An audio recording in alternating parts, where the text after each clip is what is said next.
गोलियों से छलनी हो गए। बालासोर हॉस्पिटल ले जाया गया, जो सरकारी हॉस्पिटल था, लेकिन वो बच न सके। होता यूं है कि 7 सितंबर को पुलिस उसके पीछे पड़ती है गांव में, और वो जंगल ही जंगल भागते हैं 2 दिन। 7 सितंबर 1915 में पुलिस उनको गांव में पीछा करती है, वो लोग जंगल की ओर भागते हैं। मतलब 7 सितंबर से भागना प्रारंभ होता है उनका, और 9 सितंबर को मुठभेड़ हो जाती है 1915 में बूढ़ी बलाम नदी को पार करते हुए।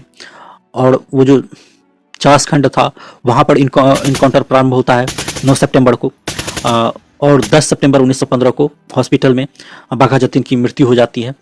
और जाते जाते उन्होंने कहा था कि हम मरेंगे तो देश जिएगा, और हमारे रक्त का कतरा बेकार नहीं जाएगा, और ये देश में प्रेरणा बनेगा।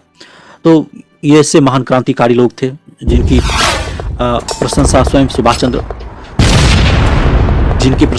सुभाष चंद्र बोस किया करते थे। बाघा जतीन से जो मुठभेड़ हो रही थी उस समय उनको पकड़ने के लिए वहाँ का जिला मजिस्ट्रेट करीब 300 लोगों के 300 पुलिस फोर्स के साथ आया हुआ था। जिला मजिस्ट्रेट का नाम था किल्बी।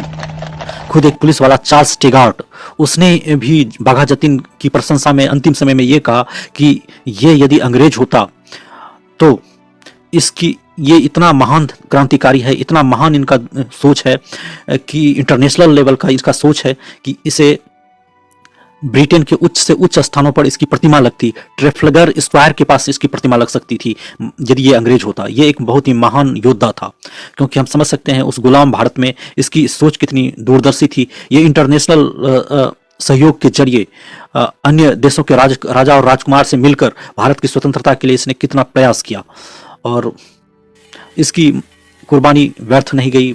और इसकी कहानी पढ़कर अनेक लोग आगे चलकर क्रांति के लिए खड़े हुए, जैसे सुभाष चंद्र बोस, जैसे भगत सिंह, और जैसे चंद्रशेखर आजाद। ये इन तमाम क्रांतिकारियों के बारे में हम लोग जानते हैं, लेकिन बाघा जतीन के बारे में नहीं जानते हैं। लेकिन ये जो हम जिन क्रांतिकारियों को जानते हैं उनको प्रेरित करने वाले खुद ये बाघा जतीन यानी जतेंद्र नाथ मुखर्जी थे, और वे एक महान क्रांतिकारी थे। क्या ही कहा जा सकता है ऐसे महान क्रांतिकारियों के बारे में। बस उन्हें हम श्रद्धांजलि दे सकते हैं, नमन कर सकते हैं, और उनका स्मरण कर सकते हैं। तो धन्यवाद। यही थी एक कंप्लीट कहानी बाघा जतीन की, जतेंद्र नाथ मुखर्जी की, और ये एक बहुत ही परीक्षोपयोगी कहानी है, और इससे एग्जाम्स में बहुत ज़्यादा पूछा जाता है। और एक नेटवर्क है, नेट है समझने के लिए, क्योंकि अनुशीलन समिति, युगांतर, आत्मोन्नति समिति, बर्लिन समिति, गदर पार्टी, अन्य सभी एक दूसरे से जुड़े हुए हैं। जब हम एक कड़ी को समझते हैं तो सारी बातें स्पष्ट हो जाती हैं, वरना इतिहास को समझना बहुत ही मुश्किल होता है, जटिल होता है। धन्यवाद। इसी तरह वीडियो देखते रहिए और अपनी समझ बढ़ाते रहिए। धन्यवाद।